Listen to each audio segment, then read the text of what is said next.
நம்ம வாழ்க்கையும் அதானே சார்? என்னமான வாழ்ந்த வாழ்க்கை சார். ஒரு கல்யாணம்னாலே ஒரு வீட்டுக்குள்ளே போய் பாருங்கள், என்னமா இருந்ததுயா. தெருவே மடக்கி தெருவிலேயே பந்தல் போட்டு கல்யாணம் பண்ண நாடு அந்த நாடு. இப்போ தான் ஒரு மண்டபம்னு ஒன்று பார்த்து அந்த மண்டபத்தில் அந்த கல்யாணம் பண்ணுற பொண்ணு வீட்டுக்காரனுக்கும் பிள்ளை வீட்டுக்காரனுக்கும் என்ன சாப்பாடு மெனுன்னு கூட தெரியாது. கேட்ரிங்லாம் அவரே தீர்மானிக்கிறார். பணத்தை கொடுத்தா போதும் எல்லாம் நடக்கும்ன்ற அளவுக்கு நம்ம வந்துட்டோம். இப்போது அதை விட பெரிய கொடுமை என்னன்னா, எல்லாமே காம்போ சிஸ்டம். ஒரு காம்போனா மொத்தமாக டோட்டலாக அவங்களே நடத்துகிறாங்க. பொண்ணும் அவங்களே பார்த்துட்றாங்க, மாப்பிள்ளையும் அவங்களே பார்த்துட்றாங்க, ஜாதக பொருத்தமும் அவங்களே பார்த்துட்றாங்க, கல்யாணமும் அவங்களே பண்ணிடுறாங்க. இன்னும் கொஞ்ச நாள் போனால் வேலை வாய்ப்பும் அவங்களே வாங்கி கொடுப்பாங்க பொழுது. அந்த மாதிரி இப்போ காலகட்டம் போய்கிட்டு இருக்குதுங்க. நமக்கு அந்த பெற்றோருடைய பொறுப்பு என்னன்னே இப்போ தெரியல. அப்போ அப்படி இல்லை சார். என்னமா இருக்குன்னு தெரியுமா? கல்யாண மண்டபத்தில் கூட ஒரு பொம்மையை கொண்டாந்து நிறுத்திட்டான். அது பாடும் கும்பிட்டும் கிடக்குது. எவ்வளோ நேரம்டா நிற்கிறது? நான் இந்த ஊர்லேயே பார்க்குறேன். உண்மையிலே வெள்ளை கோயிலில் எல்லா ஊர்லேயும் வீடியோ எடுக்கிறவர் நின்றுன்னு தான் எடுப்பார். இங்கே தான் அவருக்கு உட்கார வச்சு எடுக்கிறீங்க. உண்மையிலே நான் ஆச்சரியமாக இருந்தது. நான் சில இடங்களில் உட்காருந்துங்கன்னு சொல்லுங்க, உட்கார மாட்டார் அவர். கிட்டத்தட்ட 3 மணி நேரம் எடுப்பாருங்க. பட்டிமன்றம்லாம் 3 மணி நேரம் நடத்துவேன். 3 மணி நேரமும் நிற்பார் அந்த புள்ள. பாவமாக இருக்கும் எனக்கு. உண்மையில் நாங்கள் தமிழை வளர்க்குறத விட அவங்க தான் அதிகமாக வளர்க்குறாங்கன்னு நான் பெருமைப்படுவேன். அதனால் எதுக்கு சொல்ல வரேன்னா, அந்த மாதிரி ஒரு சிறப்பு. ஒரு பொம்மை யாரா 10 1/2 மணி நேரம் நிற்கிறதுன்னு இப்போ நிற்க முடியல. ஒரு பொம்மையை கொண்டாந்து நிறுத்தி வச்சுட்டு அது கும்பிட்டு கிடக்கு. எங்கள் தாம்பரத்தில் ஒருத்தான் அந்த பொம்மைக்கிட்ட வந்து ஃபோன் நம்பர் கேட்டுங்கிறான்.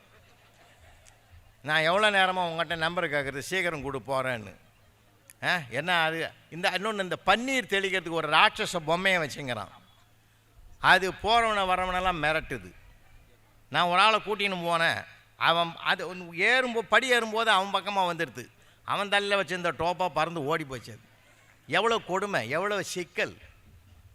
மண்டபம்னாலே ஒரு கலகலப்பாக இருக்குங்க சார், ஜாலியாக இருக்குங்க சார், மகிழ்ச்சியாக இருக்குங்க சார். உறவுகளை வாய் நிறைய கூப்பிட்டானே சார். வாங்க மாமா, வாங்க பெரியப்பா, வாங்க சித்தப்பா, வாங்க அத்தை. எவ்வளோ நாளாச்சு உங்களை பார்க்குறதுக்கு, இப்போ தான் வரணுமா, 4 நாளைக்கு முந்தி வரக்கூடாதா? இப்படி உரிமை கொண்டாடிய உறவுகளை இன்றைக்கு காணவில்லையா? திருப்பதி கோயிலில் லைன் நிற்கிற மாதிரி உள்ளே போய் மொய் கவரை வச்சே நிற்கிறான். ரொம்ப மாறி போச்சு வாழ்க்கை, ரொம்ப மாறி போச்சு. அந்த நாளில் எனக்கு நல்லா ஞாபகம் இருக்குது சார். எங்கள் வீட்டு கல்யாணத்தில் ஒருத்தர் எங்கள் சித்தப்பா ஓணும் சார். அவர் வந்து ஒரு கல்யாணத்தில் தகராறு பண்ணார். ராத்திரி 12:30 மணிக்கு மாப்பிள்ளையை கூட்டு கேட்குறாரு. மாப்பிள்ளை அவங்க அண்ணன் புள்ள தான். என்னடா உங்கள் அண்ணன் புள்ள தானே நீ எனக்கு? உங்கள் அண்ணன் தியாகராஜன், நான் வெங்கடேசன். எனக்கு அவனுக்கு 2 வருஷம். நான் தம்பி, அவங்க ஒப்பங்க அண்ணன். சரி, நான் உன்னை கேட்குறேன், பட்சம் தானே நீ? லேட்டு தியாகராஜன் போட்டுக்கிற, ஏன் லேட்டு வெங்கடேசன் எனக்கும் போட்டா என்ன? அந்த தகுதி எனக்கு இல்லையா அப்படின்னா? லேட்டுன்னா என்ன அர்த்தம்னு தெரியாமலே அவன் பேசிக்கிறான். அந்த மாப்பிள்ளை மகா கெட்டிக்காரன்.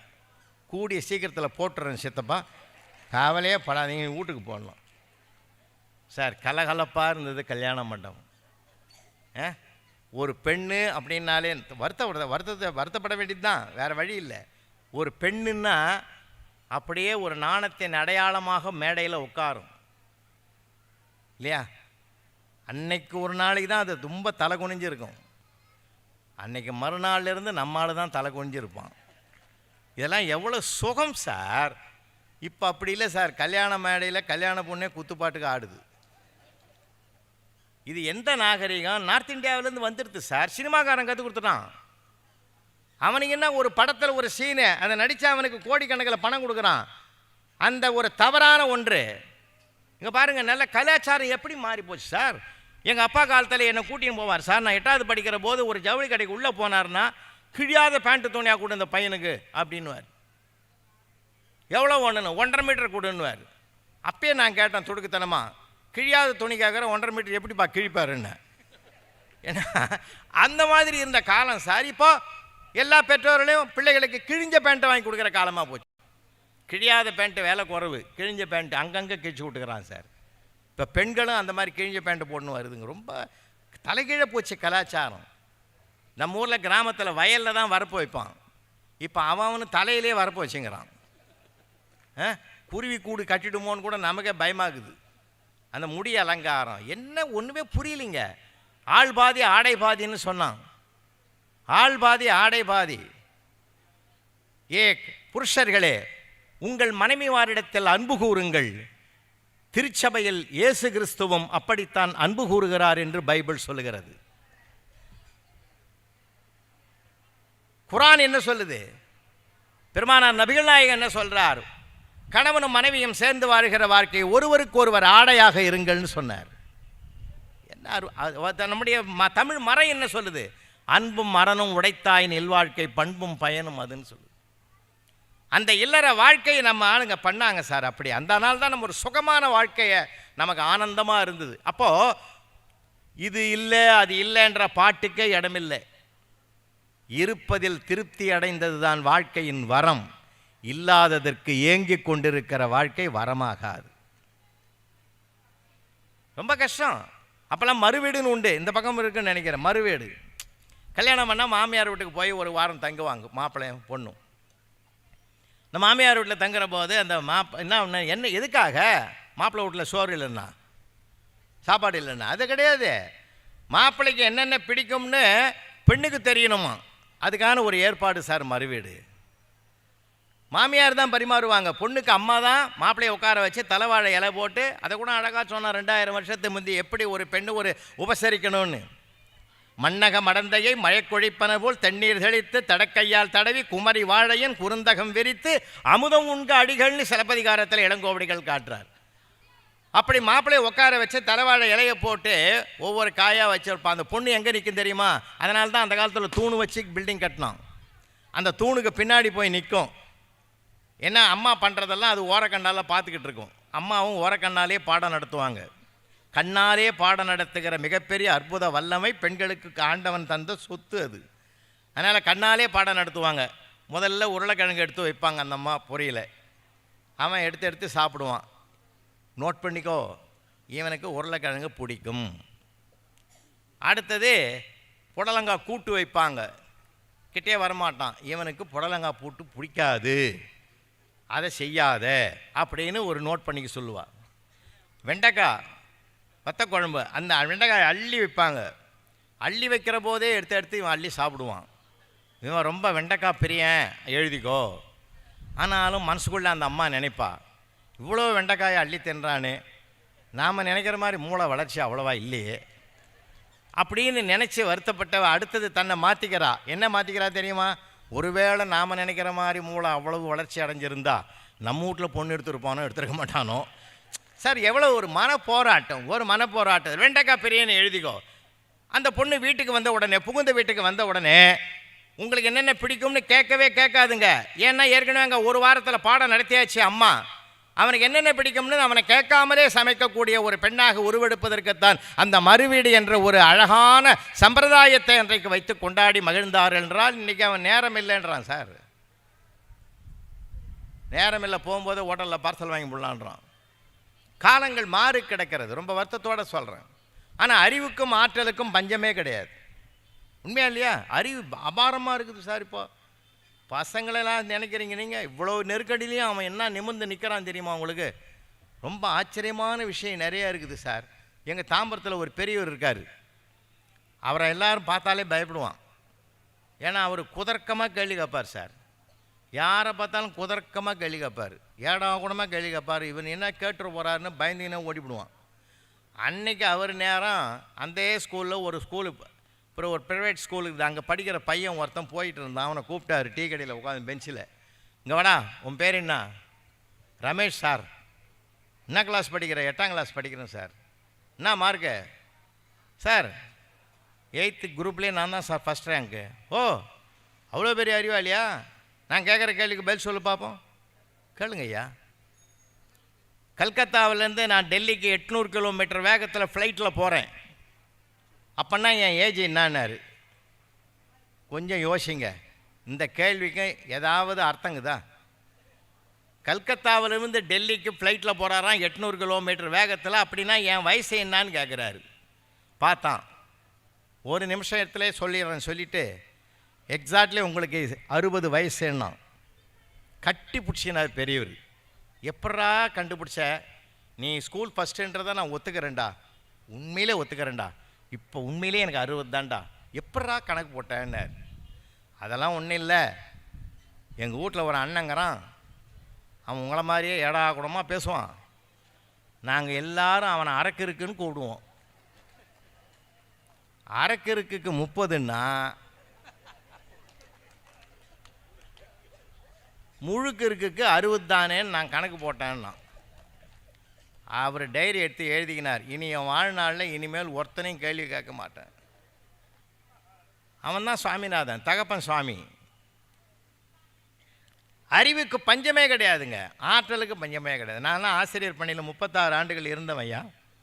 உண்மையிலே பெருமையான விஷயம். அந்த காலத்தில் அவ்வளோ பிள்ளைகளோடு நெருங்கி இருப்போம். அவங்களுடைய அறிவையும் மதிப்போம், அறியாமையும் போற்றுவோம். அவன் வினோதமாக தான் எழுதுவான். இங்கே இருக்கிற ஆசிரியர் பெருமக்கள் இருந்தாலும் அவங்களுக்கு அன்பாக கேட்டுக்கிறேன், பையன்னா அப்படி தான் இருப்பான். காந்தி ஜெயந்தி குறிப்பு வரைங்கன்னா காந்தியை பற்றி 3 வரி எழுதிட்டு கடைசி வரி எழுதிக்கிறான், ஜெயந்தியை பற்றி எனக்கு எதுவும் தெரியாதுன்னு எழுதிக்கிறான். அது அவன் மேலே குற்றம் இல்லை சார், அவனை சரியாக நம்ம வழி நடத்தலை. 18ஆம் நூற்றாண்டில் வாழ்ந்தவர்களை பற்றி குறிப்பு வரைங்கன்னா அவன் எழுதிக்கிறான், அனைவரும் மாண்டு விட்டனர்னு எழுதிட்டான். நீங்கள் இல்லைன்னுவீங்களா? நான் ஃபுல் மார்க் போட்டேன் சார். என்ன இல்லை, அப்படி ஒரு ஆளை காட்டணும். அவன் வாழ்கிற காலம் உண்மையை நிரூபிக்கிற காலம் இல்லை. ராஜாராம் மோகன் ராய் குறிப்பு வரைங்கன்னா இந்த 4 வரை நல்ல நண்பர்கள் எழுதிக்கிறான் சார். அதில் இன்னொரு ஃபென்டாஸ்டிக்காக வரிகளை அதிகரிச்சிட்டான். ராஜாவுக்கும் ராமுக்கும் அடிக்கடி சண்டை வரும், ராய் தீர்த்து வைப்பான்னு எழுதிக்கிறான்.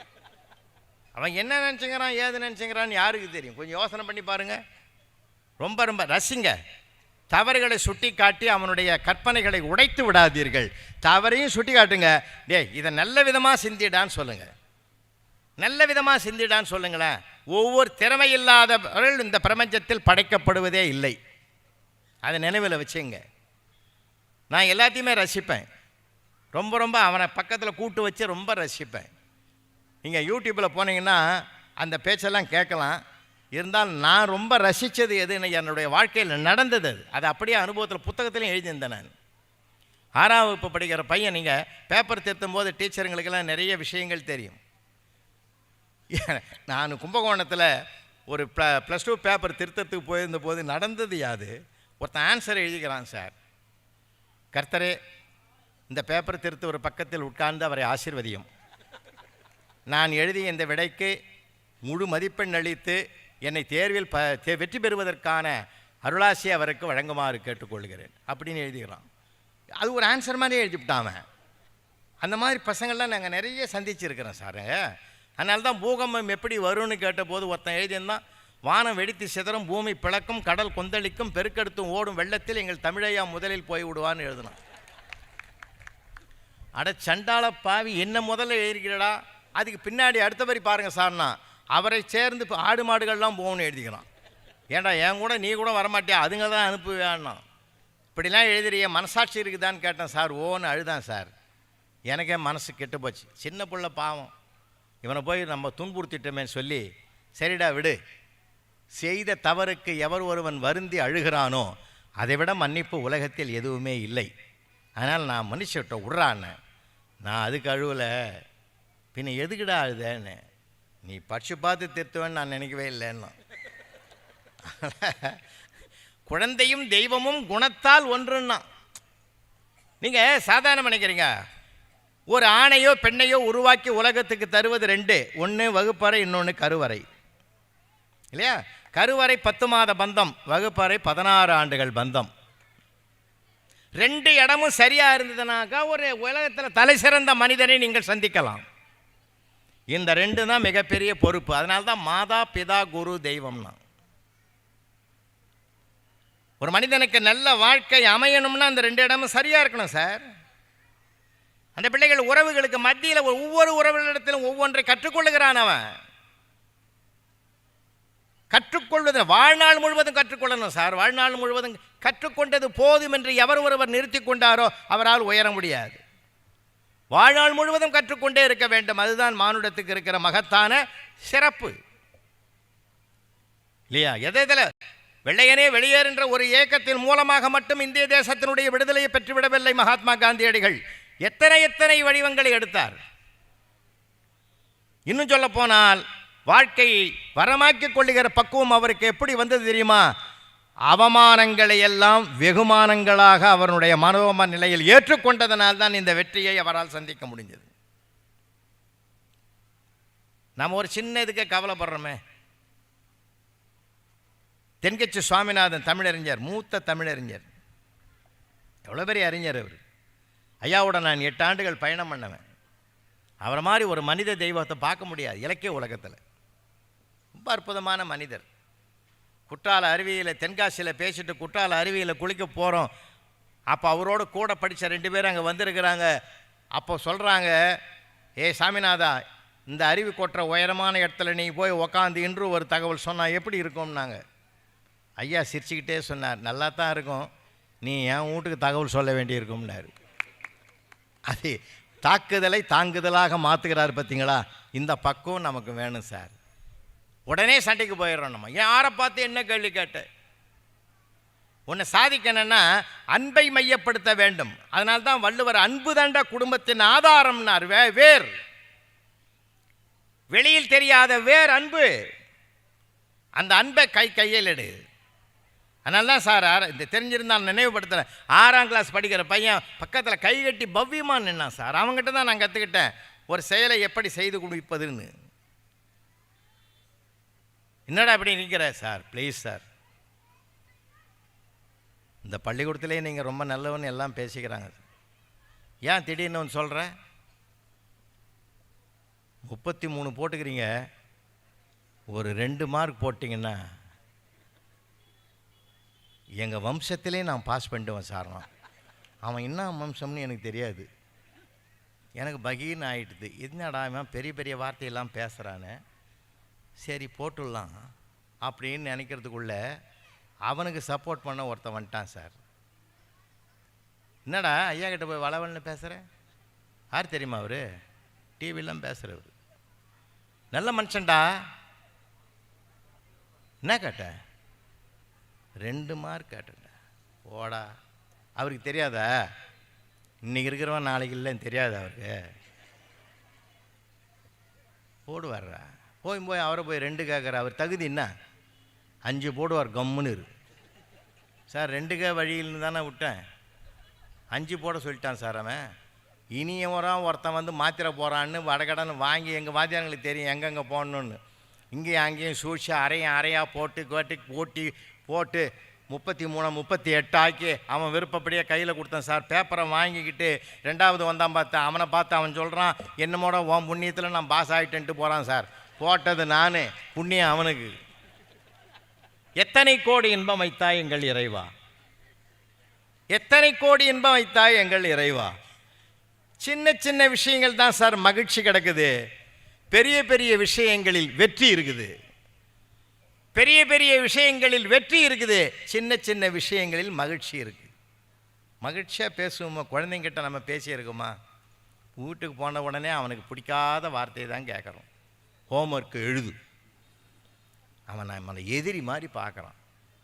சில வீட்டில் சொல்கிறான், நீ இன்ஜினியர் ஆகணும், டாக்டர் ஆகணும், இறையன்பு மாதிரி ஐஏஎஸ் ஆகணும். அவன் அழுகுறான் சார். ஏதாவது ஒன்று தாண்டா ஆக முடியும். ஒரே ஆள் எப்படா இவ்வளவும் ஆக முடியும்? உன்னால் எது எது ஆக முடியலையோ அதை என்ன வச்சு பார்க்கணுன்னு நினைக்கிறியே. அவன் கேட்காம பார்வையிலே பார்க்குறான் சார். நம்முடைய பேராசை அது. குழந்தைய நம்ம இன்றைக்கி போட்டு வாட்டி வதைக்கிறோம் சார். இவ்வளோ பெரிய மூட்டையை நம்ம தூக்கி போனோம். மனசாட்சியோடு நம்ம சொல்லுங்க, இருக்கிற பெரியவங்களை, நம்ம இவ்வளோ பெரிய மூட்டையாக சார் நம்ம தூக்கணும். நாம் நல்லா வாழலையா? நமக்கு ஒரு பெரிய இது மூட்டையாக தூக்கி அவன் முதுகில் வச்சு போய் ரொம்ப வருத்தமாக இருக்குது. பாவம் பிள்ளைங்க. அதனால் அவனையும் ரசிக்கணும் சார், அவனையும் ரசிக்கணும். வளர்ந்த பிறகு கூட அவன் என்ன மாதிரி இருக்கிறான், அவன் அந்த உலகத்தை நல்லா புரிஞ்சு வச்சுக்கிறான். நந்தனா ஆர்ட்ஸ் காலேஜ் நான் போய் ஒரு 7-8 வருஷத்துக்கு முன்னாடி போயிருந்தேன். அங்கே ஒரு மாணவன் கவிதை எழுதியிருந்தான் சார். அந்த கவிதையை படித்து பார்த்து மிரண்டு போனேன் நான். அவன் லவ் ஃபெயிலியரு, ஏதோ ஒரு பொண்ணை காதல் பண்ணிக்கிறான், காதலில் தோற்று போயிட்டான். தோற்று போனதுனால தாழ்வு மனப்பான்மை வந்து அவன் தற்கொலை முயற்சிக்கு போகலை. ஆனால் அதனையே ரசனையாக்கினான் சார். அதே ரசனை, துன்பத்துக்கு மருந்து எதுன்னு கேட்டார் தெரியுமா திருவள்ளுவர்? அதை மாற்றுகிற மருந்து எது தெரியுமாடா? நீ மகிழ்ச்சிக்குரியவனாகவும் மனசை மாற்றிக்கிட்டீன்னா அந்த துன்பத்திலிருந்து தப்பிக்கிற மார்க்கம் உனக்கு தெரியும்னார். இடுக்கண் வருங்கால் நகுகன்னார். குறித்த புருவமும் கொவ்வைச்ச வாயில் குமிழ் சிரிப்பும் பனித்த சடையும் பவளம் போல் மேனியில் பால் வெந்நீரும் இனித்த நடையும் எடுத்த பொற்பாதமும் காணப்பெற்றால் மனித பிறவியும் வேண்டுவதே மாநிலத்தேன்னு அம்பலத்தாடி வெம்பெருமானுடைய ஆடல் காட்சியை நாவுக்கரசர் பாடுகிற போது சொல்ற வார்த்தை என்ன தெரியுமா? குமிழ் சிரிப்பு. ஆண்டவனுடைய முகத்தையே பொலிவுபடுத்துவது சிரிப்பு என்றால் மனிதனுக்கு சொல்ல வேண்டிய அவசியமே இல்லை. நம்ம அதை மறந்துட்டோம் சார். எல்லாத்துலேயும் ரசனை இருக்குது. ஒரு நாளைக்கு ஒரு 5 தடவையாக சிரிங்க. மனுஷனுக்கு மனிதனாக பிறந்தா சிரிக்கணும் சார். அதனால தான் சந்திரபாபு பாடினா, அழகா பாடினா கண்ணதாசனுடைய பாட்டு, பிறக்கும் போதும் அழுகின்றாய் இறக்கும் போதும் அழுகின்றாய் ஒரு நாளிலும் கவலையில்லாமல் சிரிக்க மறந்தாய் மானுடனேன்னு பாடுவேன். சிரிப்புனாலே நம்ம மறந்துடுறோமே. ஆண்டவன் கொடுத்த மிகப்பெரிய வரமையா சிரிப்பு. அந்த சிரிப்பை கையில் எடுத்துக்கிட்டோம்னா குறைகளே தெரியாதுயா, நமக்கு குறைகளே தெரியாது சார். அதனால தான் அந்த பையன் எழுதியிருந்தான், காதல் லவ் ஃபெயிலியர். அதனாலே அவன் எழுதியிருந்தான், நான் சைக்கிளில் வந்தேன் அவள் அன்பே என்றாள், நான் பைக்கில் வந்தேன் அத்தான் என்றாள், ஒரு நாள் காரில் வந்தேன் நீதான் என் கணவன் என்றாள், அத்தனையும் வாடகை என்றேன் அண்ணா என்றாள். நீங்கள் ரசிக்கணும் சார். குழந்தைங்களை முளையில் கிள்ளி எறிஞ்சிடக்கூடாது. அவன் 4 வரி எழுதுவான் சார். இப்போ கூட ஒரு நண்பர், அவருடைய பையன் ஒரு புத்தகம் எழுதியிருக்கான், இங்கே தான் இருக்கான் அவன். அந்த பிள்ளை பேர் என்ன? உங்கள் பேர் என்ன தம்பி? அவர் இப்போ இந்த வயசுலேயே ஒரு புத்தகம் எழுதியிருக்கார் அவருடைய பேரில். ஒரு நல்ல கைத்தட்டல் கொடுப்போமே. நம்ம பிள்ளைகளுக்கு ஒரு படைப்பு சார். படிப்பு வேறு, படைப்பு வேறு. நம்ம கரஸ்பாண்டெண்ட்லாம் உட்காந்துங்கிறாங்களே பெருமைக்குரியவர்கள், அவங்க பள்ளிக்கூடத்தில் படிப்பு ஆற்றலுக்கும் மதிப்பு தராங்க, படைப்பாற்றலுக்கும் மதிப்பு தராங்க சார். படிப்பு ஒரு காலத்தில் வேலை கொடுக்காவிட்டாலும் படைப்பு அவனுக்கு சம்பளம் கொடுக்கும், சம்பாதிச்சு கொடுக்கும். அப்போ நமக்கு ஒவ்வொரு பிள்ளைகளுக்குள்ள ஒரு திறமை இருக்குது சார். அதை அங்கீகரிக்கிறதுக்கு எது காரணம் தெரியுமா? ரசனை தான் காரணம். பாராட்டுங்க. பாராட்டுறதே போச்சு சார், பாராட்டுறது போச்சு வாழ்க்கையில். எதை எடுத்தாலும் தொட்டதுக்கெல்லாம் நம்ம இந்த பிரச்சனைகளை தான் பார்க்குறோம். நம்ம ஒரு ஆள் நுழையும் போதே குறையை தான் பார்க்குறோமே தவிர நிறைய பார்க்க பழகிட்டோம்னாக்கா அந்த நிறை குணம் தான் தெரியும். எந்த சூழ்நிலையிலும் சொல்கிறேன் சார், எந்த சூழ்நிலையிலும். நீங்கள் எனக்கு வந்திருக்கிற சூழ்நிலை மாதிரிலாம் உங்களுக்கு வர்றதுக்கு வாய்ப்பு இல்லை. ஒரு வேளை வந்திருந்தாலும் கூட அந்த மாதிரி இருந்தால் கூட மாற்றிக்குங்கன்றேன் நான். ஒரு தடவை நான் தென்காசிக்கு போயிருந்தேன், சங்கரன் கோயிலில் பேசுறதுக்கு போனோம். அப்படி சொன்னால் தப்பு இல்லை. தூத்துக்குடியில் ஏர்போர்ட்டில் இறங்கி, எப்பயுமே அங்கே ஊர்லலாம் ரொம்ப நெடும் பயணம். தூத்துக்குடி ஏர்போர்ட்டில் இறங்கி காரில் போனோம். காரில் போயிட்டே இருந்தால் கொஞ்சம் தூரத்தில் நம்ம வெள்ளை கோயிலுக்கு ஊரில் காருக்குள்ளே வரும்போது எப்படி பசுமையாக 2 பக்கமும் மரம் செடி கொடியெலாம் இருக்குதோ அந்த மாதிரி அந்த பகுதியில் இருக்குது. எனக்கே சந்தோஷமாக இருந்தது. பா, அந்த தூரமாக பாருங்கள், இங்கே கூட பாருங்கள், இந்த மேடைக்கே ஒரு குடை பிடித்தார் போல, ஒரு வெண்கொற்ற குடை போல இந்த காந்தி நற்பணி மன்றத்துக்கு அதுவே ஒரு மரமே ஒரு சாட்சியாக இருக்கிற அழகை நான் பார்க்குறேன். வந்து உட்கார்ந்த உடனே பார்த்தேன். எதுவுமே நம்ம பார்க்குற பார்வையில் தான் சாகிறது. உயரவும் தாழ்வும் பார்க்குற பார்வையில் தான் இருக்குது. எதுவுமே பார்க்குற பார்வை உயர்வாக இருக்கும். நான் என்ன பண்ணேன், அங்கே இறங்கி இந்த மரத்துங்களுக்கு கொஞ்சம் நேரம் நிற்கலாமேன்னு சொல்லிட்டு அப்படி உள்ளே போன இறங்கணும் சார். அப்படி உள்ளே போனால் நான் ஏன்டா இறங்கணும்னு ஆகிப்போச்சு. நான் உலகம் போல சொல்லிங்கிறேன், எல்லாத்தையும் ரசிக்கணும்.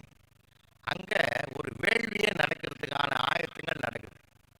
ஒரு பெரிய பெட்ஷீட்டை விரிச்சு போட்டுட்டு குற்றாலத்துக்கு வந்த குரூப்பு போலகுது. 4 பேர் அப்படி சுற்றி உட்காந்துங்கிறோம்.